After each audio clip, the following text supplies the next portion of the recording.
क्या हाल चाल है बच्चों। आज हम लोग जो फर्स्ट डिवीजन में चल रहे थे उसमें आज हम लोग बहुपद चैप्टर पर पहुंचे हैं और इस चैप्टर में हम लोग शॉर्ट देखकर आज की वीडियो में जो प्रीवियस ईयर के क्वेश्चन पूछे गए हैं हम उनके बारे में बात करेंगे। तो सबसे पहले थोड़ा इसका बेसिक जान लेते हैं क्योंकि फर्स्ट डिवीजन है तो थोड़ा काम जल्दी से होगा, यानी कि जो इसके फार्मूले वगैरह हैं वो आपको शॉर्ट में हम बताते हैं।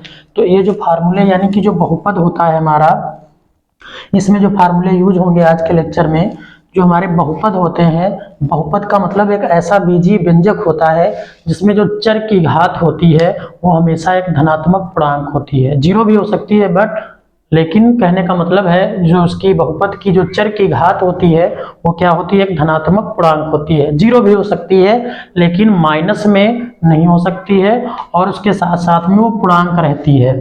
तो इसमें जो फार्मूले यूज होने वाले हैं उन लोगों को हम देखते हैं और बहुपदों को हम लोग जानते हैं, आप लोगों ने पढ़ा भी होगा, रिवीजन भी किया होगा। तो जो बहुपद होते हैं अगर उनको घातों के आधार पर बांटा जाता है तो रैखिक बहुपद, द्विघात बहुपद और त्रिघात बहुपद। रैखिक बहुपद वो वाला बहुपद जिसकी अधिकतम जो घात होती है चर की वो 1 होती है, और उसके बाद में द्विघात बहुपद वो वाला बहुपद होता है जिसमें चर की अधिकतम घात कितनी होती है, 2 होती है। और जबकि त्रिघात बहुपद वो वाला बहुपद होता है जिसमें बहुपद में चर की जो घात होती है वो अधिकतम घात 3 होती है। ऐसे वाले बहुपद को हम लोग त्रिघात बहुपद कहते हैं। तो हम लोग दोनों तीनों जो आपके बताए गए हैं प्रकार बहुपद के आधार के यानी कि घातों के आधार के हिसाब से उन तीनों का एग्जाम्पल देखकर हम लोग आगे बढ़ते हैं। तो सबसे पहले जो रैखिक बहुपद होता है उसको हम लोग सामान्य रूप में इस टाइप से लिखते हैं, और जहां शर्त होती है कि a नॉट इक्वल टू 0। अगर ये 0 हो जाएगा तो ये रैखिक बहुपद नहीं, क्योंकि ये वाला टर्म क्या हो जाएगा, 0 हो जाएगा। कहने का मतलब है ये पद अगर 0 हो जाएगा तो ये बहुपद नहीं बचेगा भाई, सीधा सीधा इसमें क्या हो जाएगा, एक कांस्टेंट हो जाएगा।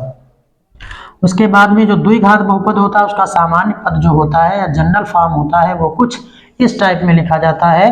और जो ये जो बहुपद हमारा होता है इसमें भी यही शर्त होती है कि a नॉट इक्वल टू 0, क्योंकि अगर x स्क्वायर का गुणांक ही 0 हो गया तो ये वाला जो बहुपद है हमारा द्विघात बहुपद ये रैखिक बहुपद में बदल जाएगा। उसके बाद में x square ax cube plus bx square plus cx plus D, जिसमें यही शर्त होती है कि a नॉट इक्वल टू 0, क्योंकि अगर a वाला जो टर्म है हमारा ये वाला अगर 0 हो गया x क्यूब का गुणांक तो ये पूरा पद क्या हो जाएगा, 0 हो जाएगा। अगर ये 0 हो गया तो इधर की जो संख्याएं हैं कहने का मतलब है कि जो द्विघात बहुपद से स्टार्ट हो जाएगा और ये द्विघात बहुपद बन जाएगा।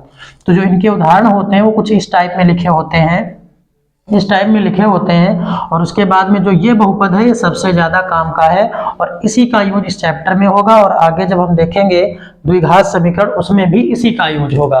तो सबसे पहले जो द्विघात बहुपद होता है थोड़ा इनका ग्राफ समझते हैं। आप लोग समझते होंगे कि जो रैखिक बहुपद होता है उसका ग्राफ एक सरल रेखा होती है। कहने का मतलब है इसका जब ग्राफ बनाया जाएगा ज्यामितीय विधि में तो आप देखेंगे जो इसका ग्राफ होता है वो एक सरल रेखा होता है। और इसके अलावा जो आपका द्विघात बहुपद होता है जो इसका ग्राफ होता है वो कुछ इस प्रकार का होता है। कहने का मतलब इसको परवलय कहते हैं, और ये जो x अक्ष और y अक्ष में बना होता है तो इसको परवलय बोलते हैं। या तो ये ऊपर की तरफ हो सकता है या नीचे की तरफ या इस टाइप से हो सकता है। तो तुमसे आपसे पूछा जा सकता है कि जो आपको चित्र बना के दे दिया जाएगा और आपसे पूछा जाएगा कि ये किस बहुपद का ग्राफ है, ये किस बहुपद का ग्राफ है, तो आप लोग कहेंगे द्विघात का ग्राफ है और इसका जो नाम होता है वो होता है परवलय। क्या बोलते हैं, परवलय, और इसको इंग्लिश में बोलते हैं पैराबोला। इसके बारे में आप लोग फर्स्ट ईयर क्लासेस में आप लोग इसके बारे में पढ़ेंगे। और इसके बाद में जो त्रिघात बहुपद होता है उसका ग्राफ कुछ जिग जैग टाइप का होता है, टेढ़ा मेढ़ा। तो आप लोग समझ गए होंगे कि जो ग्राफ हमारे जो बहुपद होते हैं जिनको हमने घातों के आधार पर बांटा था इनको पदों के भी आधार पर बांटते हैं। और उसके बाद में हम लोगों ने देखा कि ये भाई जो हमारा बहुपद होता है जो रैखिक बहुपद होता है उसका ग्राफ एक सरल रेखा होती है, जबकि द्विघात बहुपद होता है उसका जो ग्राफ होता है वो यू के आकार का होता है जिसका नाम परवलय होता है। और जो त्रिघात बहुपद होता है इसका जो ग्राफ बनाया जाता है वो जिगजैग करके बनता है। और इसमें आप लोगों ने ये जो तीनों इसके प्रकार पढ़े होंगे, क्योंकि हम लोग फर्स्ट डिवीजन कर रहे हैं तो थोड़ा आगे बढ़ते हैं। इसके बाद में अब हम लोग आगे ये देखेंगे कि जो हमारे बहुपद के प्रकार जो थे घातों के आधार पर उनको समझने के बाद में शून्य किसको कहते हैं, किसी भी बहुपद का शून्य क्या होता है या बहुपद को लिखा कैसे जाता है। बहुपद को किसी चर में जब लिखा जाता तो इस प्रकार से लिखा जाता है। यहाँ कहने का मतलब है जो बहुपद हमारा लिखा है वो किस चर में लिखा है, एक्स चर में। इसको कुछ ऐसे करके लिख दिया जाता है, ये जो बहुपद लिखा है हमारा किस चर में लिखा है, एक्स चर में। अगर यहाँ पर टी होता तो किस चर में हो जाता बहुपद, टी चर में हो जाता। किस चर में, टी चर में हो जाता। तो ये ऐसे बहुपद लिखा जाता है, क्योंकि आप लोगों ने देखा होगा कभी कभी यहाँ पर वाई हो जाता है, कभी कभी टी हो जाता है, तो इसके लिए। अब इसके बाद में हम लोग क्या देखेंगे, इसके बाद में हम लोग देखेंगे कि बहुपद के शून्य क्या होते हैं। तो किसी भी बहुपद के शून्य वो मान होते हैं जिस चर में वो बहुपद है, जिस चर में वो बहुपद है। तो जैसे मान लेते हैं कि एक बहुपद हमारा ये है जिसका है 2x + 1 और x², ये हमारा एक बहुपद है। तो शून्य क्या है, क्योंकि ये x में बहुपद है तो x का वो वाला मान जो इस पूरे बहुपद को क्या कर दे, 0 कर दे। तो उस वाले मान को इस बहुपद के लिए क्या कहेंगे, हम शून्य कहेंगे। जैसे इसमें अगर हम x = -1 रख दें, जहां जहां x है, जहां जहां पर x है वहां पर -1 पुट कर दें, तो इस जो बहुपद का मान है वो क्या हो जाएगा, 0 हो जाएगा। पुट करके हम देखते हैं -1 का स्क्वायर +2 और -1 -1 का जो स्क्वायर होता है 1 हो जाता है, और ये प्लस माइनस हो जाएगा, और ये कितना रहेगा, प्लस का 1। तो कहने का मतलब है 1 और 1 कितने हो गए, 2 हो गए, और प्लस के 2 माइनस के 2 कहने का मतलब है तो वो कितने हो जाएंगे, 0 हो जाएंगे। तो आपने क्या देखा कि x के मान पर, x के -1 के मान पर जो हमारा बहुपद था वो क्या हो गया, 0 हो गया। इसलिए जो x बराबर -1 है हमारे इस बहुपद के लिए क्या है, एक शून्य का काम करता है। और इसके बाद में जो शून्य का मतलब आप लोग समझ गए होंगे। इसके बाद में हम लोग ये देखते हैं कि अधिकतम बहुपद क्या हो सकते हैं किसी भी बहुपद के। किसी भी बहुपद के कहने का मतलब अगर कोई रैखिक बहुपद है तो उसका केवल एक ही क्या होगा, उसका केवल एक ही शून्यक होगा। और उसके बाद में अगर हम द्विघात बहुपद में चलते हैं तो उसके जो अधिकतम शून्यक होते हैं वो 2 हो सकते हैं, और त्रिघात के अधिकतम बहुपद कितने हो सकते हैं, 3 हो सकते हैं। कहने का मतलब है अगर कोई रैखिक बहुपद है तो उसका एक मूल, द्विघात बहुपद है तो उसके अधिकतम 2 मूल, अगर कोई त्रिघात बहुपद है उसके तो 3 मूल हो सकते हैं। उसके बाद में हम कुछ चीजों को और देखते हैं जो हमारे इस चैप्टर में यूज होती हैं बहुत ज्यादा। अब हम बात कर रहे हैं कि ग्राफ देखकर आप कैसे बताएंगे कि किसी बहुपद के कितने शून्यक हैं, किसी बहुपद के कितने शून्यक हैं। जैसे मान लो कहीं हमारा ये ग्राफ बना हुआ है, और ये ग्राफ किसका बना, एक सरल रेखा बना है। तो जो सरल रेखा होता है तो हम लोग उसको जानते हैं कि जो सरल रेखा होती है वो एक प्रकार एक ऐसा बहुपद होता है जिसमें अधिकतम घात कितनी होती है, 1 होती है। तो ऐसे वाले बहुपद में हम लोग क्या बोलते हैं, रैखिक बहुपद बोलते हैं। तो इसका जो ग्राफ है जितनी जगह x को काटेगा उसके उतने ही शून्यक होंगे। तो यहाँ पर ये जो हमारा ग्राफ था ये x अक्ष को जितनी जगह काटेगा, तो यहाँ पर केवल एक जगह को काट रहा है तो इसका केवल एक शून्यक होगा। इसी प्रकार अगर आपको इस टाइप से ग्राफ दे दिया जाए और आपसे पूछा जाए कि इसमें कितने शून्यक हैं, और मान लो कि इस टाइप से आपका ग्राफ बना हुआ है, तो हम लोग देखेंगे कि जो बहुपद बना है इसको हम जानते हैं कि ये द्विघात का बहुपद है, और ये x अक्ष को कितनी बिंदुओं पर काट रहा है, 2 बिंदुओं पर काट रहा है। तो इसके कितने शून्यक होंगे, इसके 2 शून्यक होंगे। शून्यकों की संख्या कितनी, 2 होगी। अगर कोई बहुपद इस टाइप से होता और ऐसे चल के ऐसे चलता, तो हम यहाँ पर देखेंगे कि जो बहुपद है x अक्ष को 1 2 3 4 जगह काट रहा है। तो इसका मतलब है कि जो इस बहुपद के शून्यक होंगे वो कितने होंगे, वो 4 शून्यक होंगे। तो कहने का मतलब है ये क्वेश्चन पूछे जाते हैं कि किसी बहुपद को ग्राफ दे देते हैं और आपसे पूछ लेते हैं कि इसमें कितने शून्यक हैं। तो जैसे इस प्रकार से जब कभी भी आपको ग्राफ दे दिया जाएगा तो आप पहचान कर लेंगे कि ये किस बहुपद का है, किस बहुपद का ग्राफ है, और उसके अलावा ये भी पहचान कर लेंगे कि इस बहुपद के कितने शून्यक हैं। इसको सीखने के बाद में थोड़ा और चीजों को जानते हैं।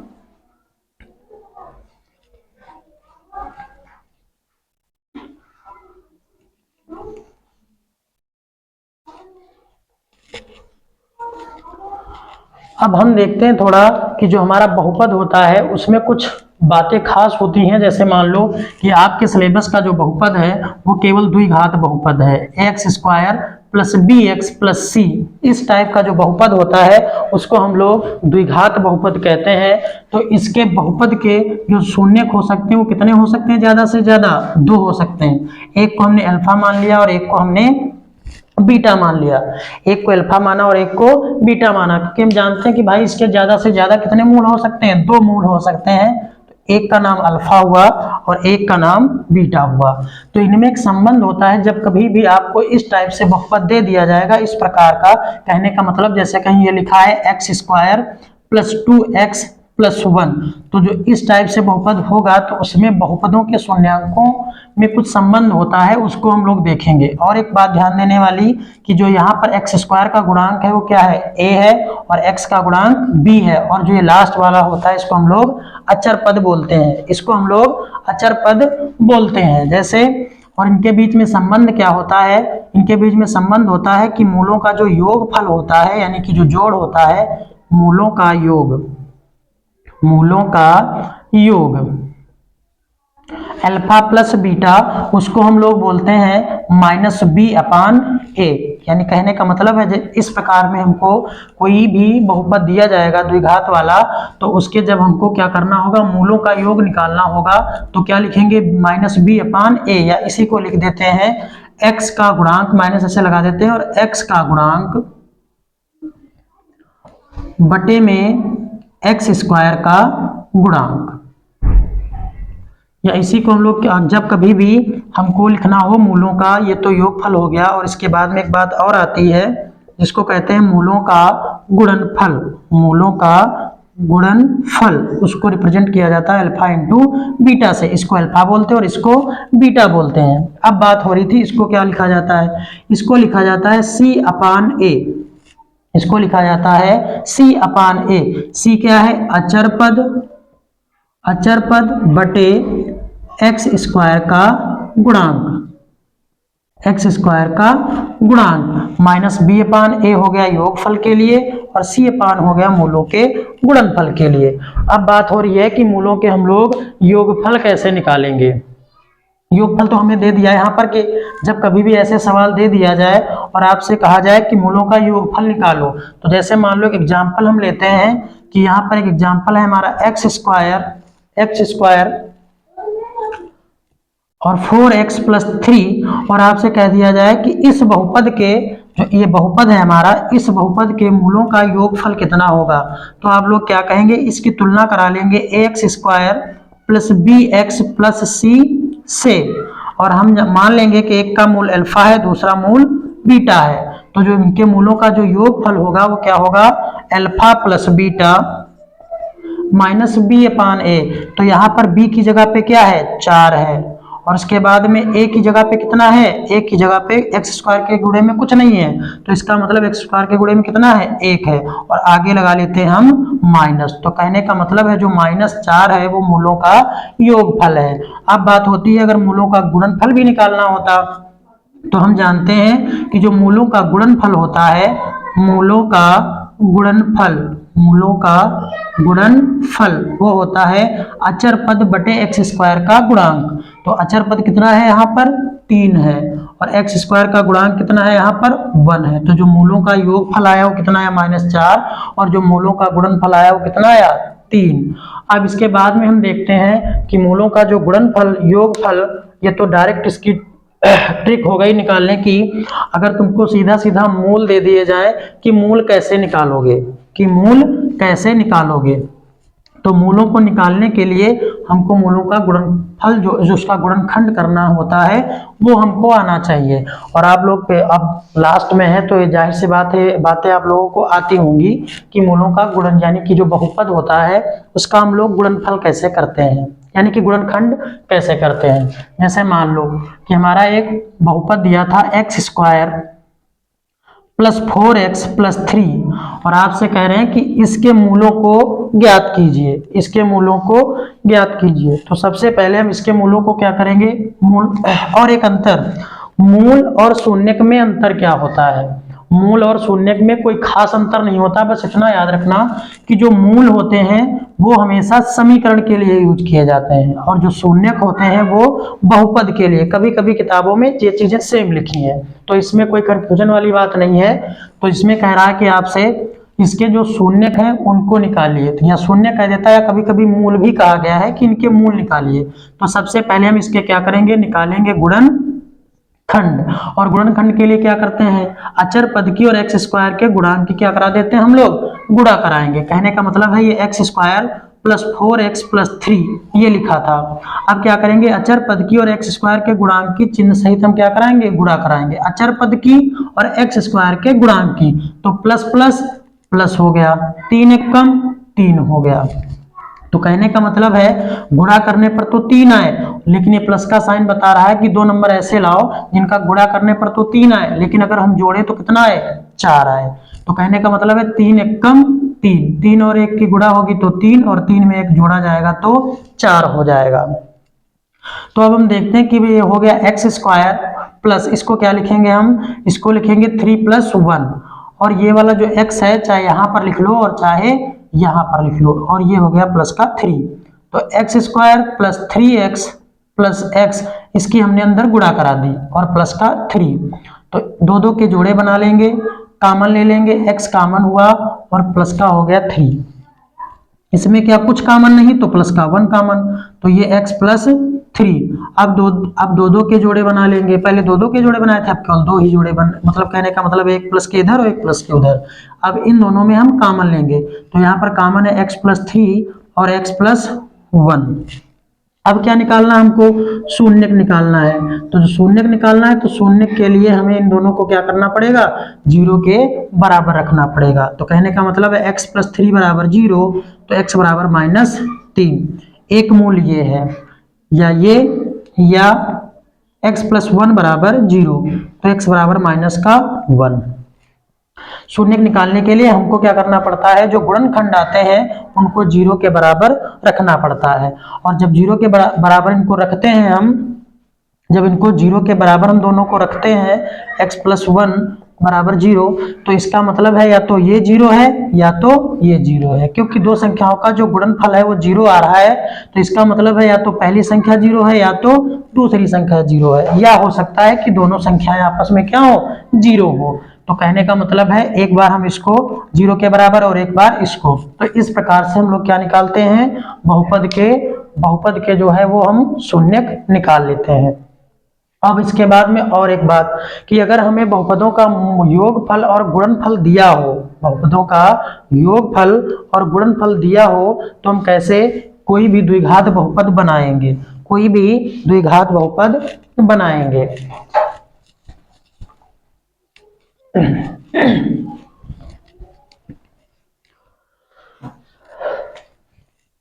से मान लो हमें कि मूलों का योगफल दिया गया है, मूलों का योगफल, मूलों का योगफल, मूलों का योगफल होता है अल्फा प्लस बीटा, और मूलों का गुणनफल, मूलों का गुणनफल आपको मूल दिए जाएंगे, कहा जाएगा एक मूल 3 है 4 है, ऐसे करके नंबर दिए जाएंगे, और हम यहाँ पर अल्फा बीटा मान रहे हैं।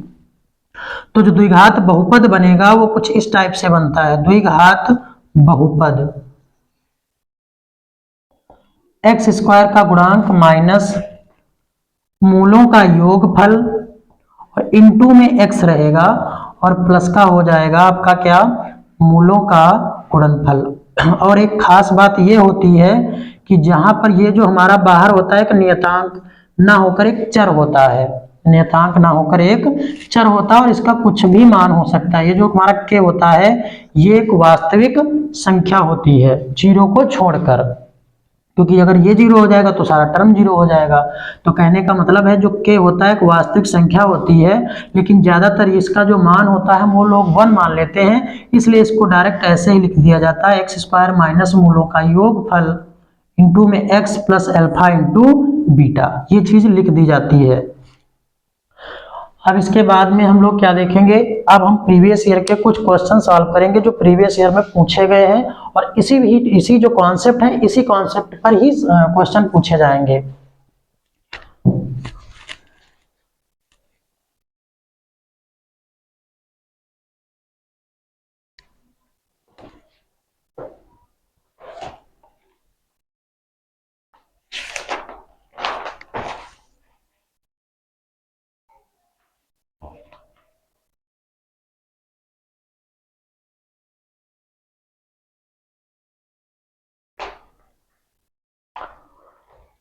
पहला क्वेश्चन है कि निम्नलिखित में से निम्नलिखित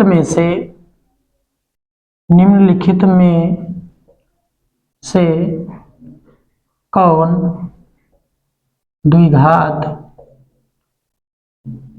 बहुपद के निम्नलिखित में से कौन द्विघात बहुपद का ग्राफ नहीं है। ये क्वेश्चन पूछा गया और आपके सामने 4 चित्र बनाकर दिए गए और आपसे पूछा गया है कि निम्नलिखित में से कौन जो है आपका द्विघात बहुपद का ग्राफ नहीं है। और जो दिए गए हैं वो कुछ इस प्रकार से हैं। ये इस टाइप से जो दूसरा क्वेश्चन दिया गया है, दूसरा ऑप्शन है वो कुछ इस टाइप से, और जो आपका तीसरा जो ग्राफ दिया गया है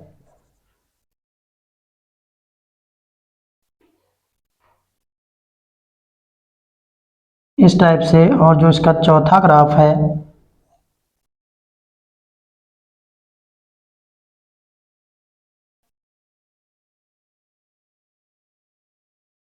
इस प्रकार से।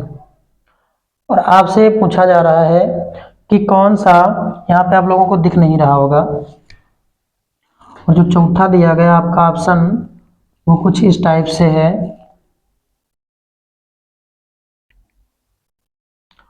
इधर की तरफ जो चौथा ग्राफ दिया गया है वो कुछ इस टाइप से है। और आपसे पूछा गया है कि इसमें से कौन सा द्विघात बहुपद का ग्राफ नहीं है। तो हम लोग यहाँ पर देख रहे हैं कि यहाँ पर जो ये वाला बहुपद है ये द्विघात बहुपद का ग्राफ नहीं है, क्योंकि पहली बात तो हम इसके साइन से ही देखकर जान जाएंगे कि ये दो द्विघात बहुपद का है, ये भी द्विघात बहुपद का, ये भी, क्योंकि हमने सीखा था कि जो द्विघात बहुपद होता है उसका जो ग्राफ होता है वो एक पैराबोला होता है। क्या होता है? एक पैराबोला होता है। इसको हिंदी में हम लोग परवलय कहते हैं। तो ये दोनों तो सही है, यहाँ से पता चल रहा है, क्योंकि इसके और चित्र से देख लो, चाहे ये भी देख लो कि यहाँ पर ये 4 जगह काट रहा है तो इसके 4 शून्यक है। इस टाइप से भी देख सकते हो कि ये वाला जो हमारा बहुपद का ग्राफ है वो द्विघात बहुपद का ग्राफ नहीं है। किसी ग्राफ का तो है, लेकिन द्विघात बहुपद का ग्राफ नहीं है। अब हम नेक्स्ट सवाल की तरफ चलते हैं। ये प्रीवियस ईयर में क्वेश्चन पूछे गए हैं। आज हम लोग केवल प्रीवियस ईयर के जो बहुविकल्पी प्रश्न है उनको ही देखेंगे। फिर क्वेश्चन है आपके सामने,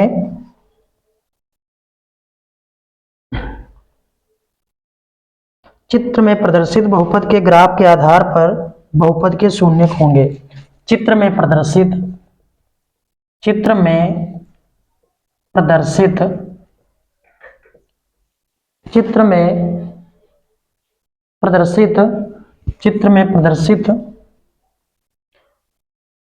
बहुपद के ग्राफ के आधार पर, चित्र में प्रदर्शित बहुपद के ग्राफ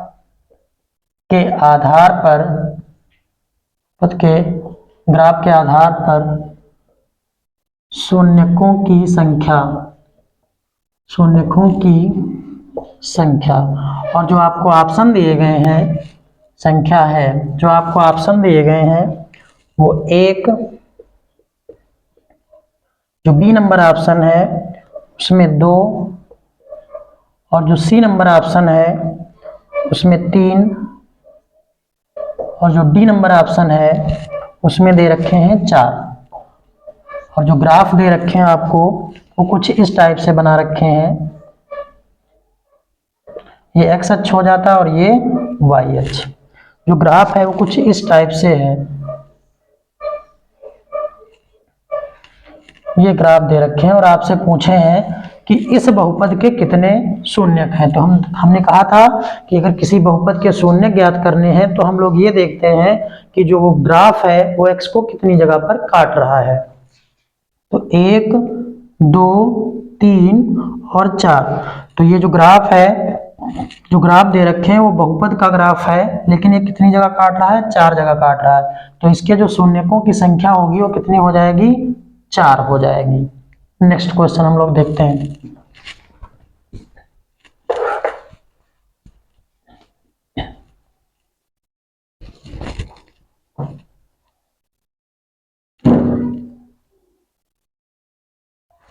किसी द्विघात बहुपद किसी द्विघात बहुपद किसी द्विघात बहुपद x square plus b x plus c equal to 0 a not equal to 0 के लिए संगत समीकरण के लिए संगत समीकरण y equal to x square plus b x plus c का ग्राफ होगा। तो पहला ऑप्शन है इसमें वृत्ताकार सीधी रेखा, वृत्ताकार सीधी रेखा, परवलयाकार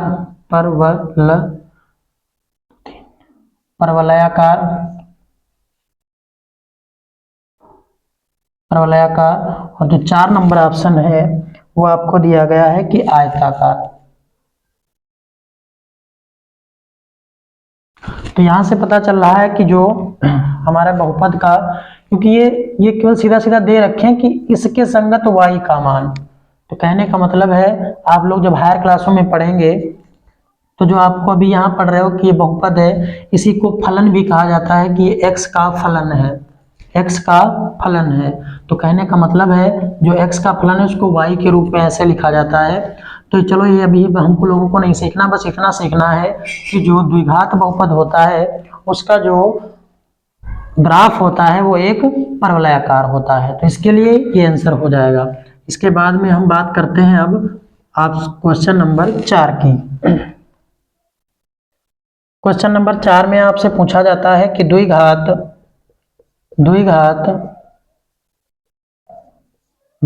बहुपद भी दे रखे हैं आपको। द्विघात बहुपद 4x square minus 4x plus 1 के शून्यांकों का योगफल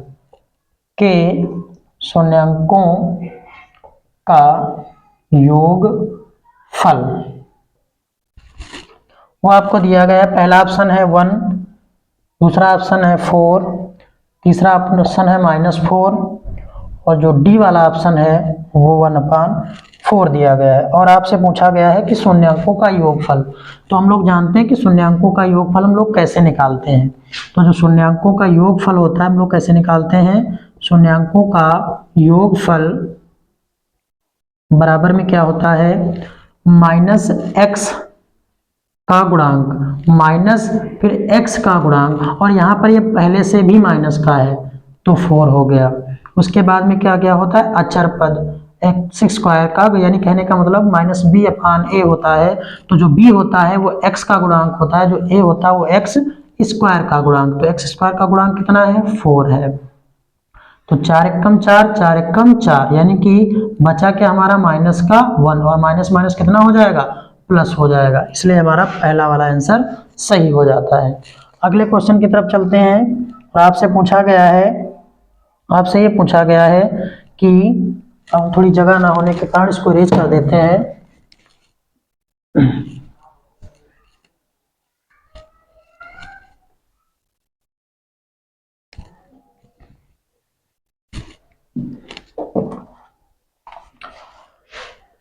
यदि बहुपद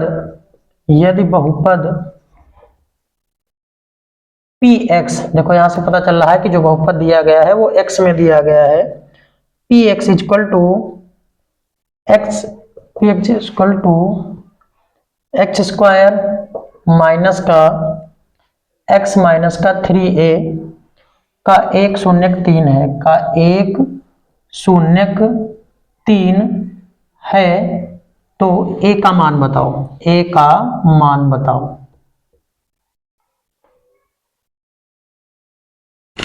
तो हम लोग जानते हैं कि जो बहुपद का अगर जो शून्यक है तो अगर हम इसको x की जगह पे रखेंगे तो इस पूरे बहुपद का मान कितना हो जाएगा, 0 हो जाएगा। तो बहुपद का जो मान होगा वो 0 हो जाएगा। और ये एक शून्यक दे रखे हैं तो हम क्या करेंगे, ये जो हमारा बहुपद है जहां जहां पर ये बहुपद हमारा जहां जहां पर इस बहुपद में x है वहां वहां पर हम लोग क्या रख देंगे, 3 रख देंगे, क्योंकि 3 दे रखा है, इसका एक शून्यक है। तो कह रहा है a का मान बताओ। तो a का मान बताने के लिए हम क्या करेंगे, जहां जहां पर हमारा x है वहां वहां पर हम 3 रख देंगे। तो जो पूरे बहुपद का मान है, जैसे जिसमें क्योंकि ये इसके बराबर है, तो जहां जहां पर x है वहां 3 रख देंगे, तो ये पूरा बहुपद हो जाएगा किसके बराबर, 0 के बराबर। तो क्या करेंगे, जब 3 रख देंगे तो ये क्या बन जाएगा, x की जगह पे 3 रख दो, तो 3 का स्क्वायर माइनस 3 माइनस का 3a बराबर का 0। ये 3 तियां 9 हो गया, ये कितना माइनस का 3 और माइनस का 3a बराबर कितना 0। 9 में से 3 गए, आपके 6 बचे, माइनस का 3a बराबर 0। तो माइनस का 3a बराबर कितना, माइनस का 6, माइनस से माइनस कट गया, 3 एक कम 3, 3 दूनी 6, तो a का मान कितना आ गया 2।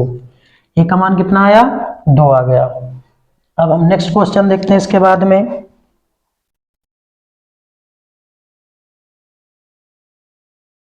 नेक्स्ट क्वेश्चन है कि बहुपद x square plus 7x, x square बहुपद, यदि बहुपद x square plus 7x x square plus 7x plus 10 के शून्यक होंगे, आपसे पूछा जा रहा है। ये पूछे गए सारे क्वेश्चन हैं कि पूछा जा रहा है कि एक्स स्क्वायर प्लस 7x के शून्यक होंगे और आपको ऑप्शन दिए जा रहे हैं -2, और हाँ इसके साथ में ये भी कहा गया है कि यदि बहुपद x square plus 7x plus 10 के शून्यक और डैश डैश करके दिया गया है कि शून्यक -5 होंगे। तो कहने का मतलब है इसमें आपसे पूछा जा रहा है कि यदि ये बहुपद है, इसका एक शून्यक ये है तो दूसरा शून्यक क्या होगा, क्योंकि ये बहुपद द्विघात बहुपद है तो इसके ज्यादा से ज्यादा कितने बहुपद होंगे, 2 होंगे, और एक हमको दे रखे हैं। तो आपसे ये पूछा जा रहा है कि इसका दूसरा वाला जो शून्यक होगा उसका क्या मान होगा। तो भाई हम लोग जानते हैं कि जो बहुपद का मान हम लोग निकालना कैसे जानते हैं, इनको निकालने के लिए हम लोग क्या करते थे, गुणनखंड करते थे। तो सबसे पहले गुणनखंड कर लेंगे, लिखेंगे हल, क्योंकि ये तो ऑप्शन वाला है तो सीधा सीधा हम देखते हैं भाई, x square plus 7x plus 10, इसके जब हम गुणनखंड करेंगे तो प्लस प्लस प्लस प्लस और 10 एक कम 10, गुणा करने पर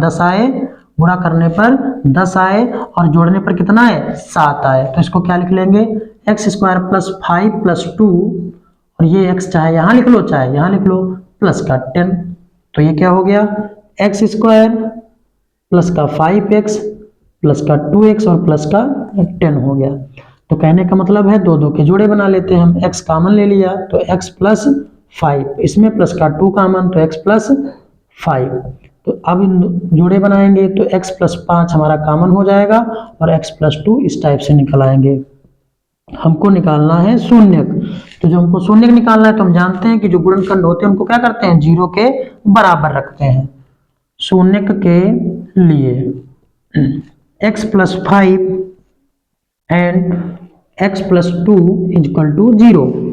अब क्या करेंगे, जब x प्लस 5 इक्वल टू 0 तो x की वैल्यू कितनी, माइनस की 5, वो तो हमको दे रखे हैं, दूसरा वाला निकालेंगे। या x प्लस 2 इक्वल टू 0 तो इसकी x इक्वल टू -2। तो कहने का मतलब है जो हमारे जो मूल होंगे यानी कि जो शून्यक होंगे वो -5 और -2 होंगे। नेक्स्ट क्वेश्चन देखते हैं हम लोग, 3x square plus 5x minus 2 के शून्यांकों का योगफल है, आपसे पूछा गया है। आसान है, देखो आपको जितने कॉन्सेप्ट हमने बताए हैं बस सारे क्वेश्चन उसी पर हैं, क्वेश्चन अलग से नहीं आ रहे हैं, और ये सब प्रीवियस ईयर में पूछे गए हैं, क्योंकि 7 सेट बनते हैं अपने यूपी में, और सभी सेटों के जो हमने वैकल्पिक लगा रहे हैं जो आपके सामने, ये जो हमारे क्वेश्चन है ये सब 7 सेटों से ही लिए गए हैं प्रीवियस ईयर के, तो ये इंपॉर्टेंट है और आप लोग इनको समझ के सॉल्व करेंगे। आपको क्वेश्चन ये दिया जा रहा है अगला कि 3x square plus 5x minus 2 के शून्यांकों का योगफल है। 3x square plus 5x minus 2, 3x square plus 5x -2 के शून्यकों का योगफल है। और आपको 4 योगफल दिए गए हैं। पहला जो योगफल है वो 5 है, दूसरा जो योगफल दिया जा रहा है वो 2/3 और जो तीसरा है वो है -5/3 और जो डी नंबर ऑप्शन है वो 3/5 है। तो हम लोग जानते हैं कि भाई शून्यकों के योगफल को कैसे निकालते हैं। तो हम इसमें डायरेक्ट क्वेश्चन लगाते हैं फार्मूला कि मूलों का योगफल, मूलों का या शून्यांकों का योगफल वो क्या होता है -b/a, या कह लें x का गुणांक बटे में -x का गुणांक और बटे में x² का गुणांक। तो x का गुणांक यहाँ पर कितना, x² का गुणांक कितना है 3 है और x का गुणांक कितना है +5 है। तो मान रख देते हैं +5 हो गया और बटे में a का मान कितना 3। तो हमारा जो आंसर है वो C वाला बनता है। कौन सा, आंसर नंबर C। अब हम आगे चलते हैं और एक क्वेश्चन और देखते हैं इसमें।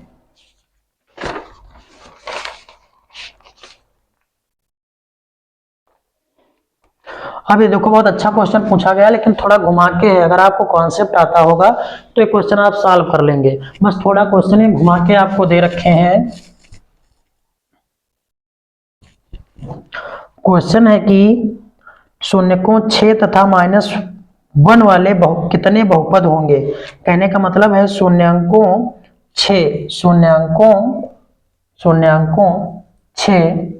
तथा -1 वाले कितने बहुपद होंगे। तो जो आंसर दिया गया है, मैंने कहने का मतलब जो ऑप्शन दिए गए हैं वो लिखा है 1, बी नंबर में 2, 1, 2 और तीसरे में जो आंसर आपको जो ऑप्शन दिया गया है 3 या 3 से अधिक, 3 और जो डी नंबर ऑप्शन है वो 3 से अधिक। अब यहाँ पर आप लोगों को थोड़ा कंफ्यूजन हो सकती है, क्योंकि भाई यहाँ पे कंफ्यूजन हो सकती है कि इसके 2 शून्यक हैं। तो आप लोगों को यही सिखाया गया है कि जिसके 2 शून्यक होते हैं वो क्या होता है, तो वो क्या होता है, जिसके 2 शून्यक होते हैं द्विघात बहुपद हो रहा है। लेकिन आपसे ये नहीं पूछा जा रहा, आपसे पूछा जा रहा है कि कितने बहुपद होंगे।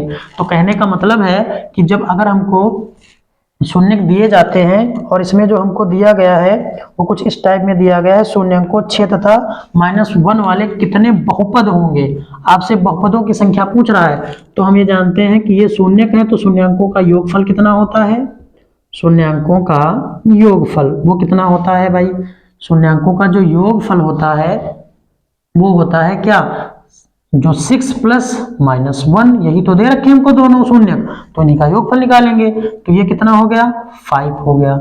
इसी प्रकार हम क्या निकाल लेंगे, शून्यकों का गुणनफल वो क्या होता है, वो हो गया 6 × -1 यानी कि -6।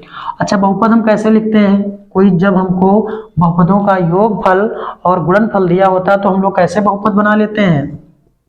बहुपद क्या बन जाएगा, बहुपद बराबर k और यहाँ पर क्या होता है x² माइनस मूलों का योगफल यानी कि 5 और यहाँ पर कितना हो जाता था x हो जाता था और प्लस का कितना हो जाता था, प्लस का मूलों का गुणनफल ये होता था। और ये क्या होता था, एक चर होता था, एक वास्तविक संख्या होती थी। तो ये क्या हो जाएगा x² माइनस का 5x और माइनस का 6, ये वाला आपका आंसर हो जाता है। लेकिन आपसे पूछा गया है कि कितने बहुपद होंगे, तो कहने का मतलब है अगर k का मान हम 1 रखेंगे तो ये आंसर आ जाएगा, अगर 2 रखेंगे तो कोई दूसरा आ जाएगा, जब 3 मान रखेंगे तो यहाँ पर तीसरा।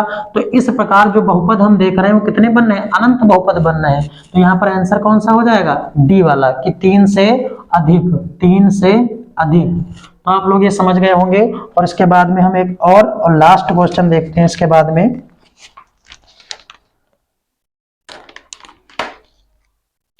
कि एक त्रिघात बहुपद के अधिक से अधिक कितने शून्यक होंगे।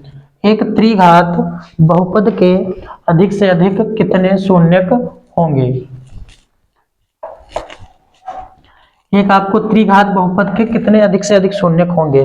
तो आप लोग जानते हैं कि भाई अगर त्रिघात है तो उसके ज्यादा से ज्यादा 3 शून्यक होंगे, अधिक से अधिक 3 शून्य होंगे, तो इसमें बताने वाली बात है नहीं, क्योंकि आप लोगों को पहले चैप्टर में ही बताया गया। इसके मतलब कहने का मतलब इसके शुरुआत में वीडियो के बताया गया। और ये जो क्वेश्चन आपको दिए गए हैं ये प्रीवियस ईयर में पूछे गए हैं, तो इसी टॉपिक पर क्वेश्चन आते भी हैं। कहने का मतलब है ऐसे ही कॉन्सेप्ट पर क्वेश्चन आते हैं। और इसके बाद में अब जो कल की वीडियो होगी उसमें हम लोग देखेंगे, ये जो कल की वीडियो होगी उसमें लोग ये देखेंगे कि इसके जो लॉन्ग में क्वेश्चन आते हैं वो किस प्रकार से आते हैं।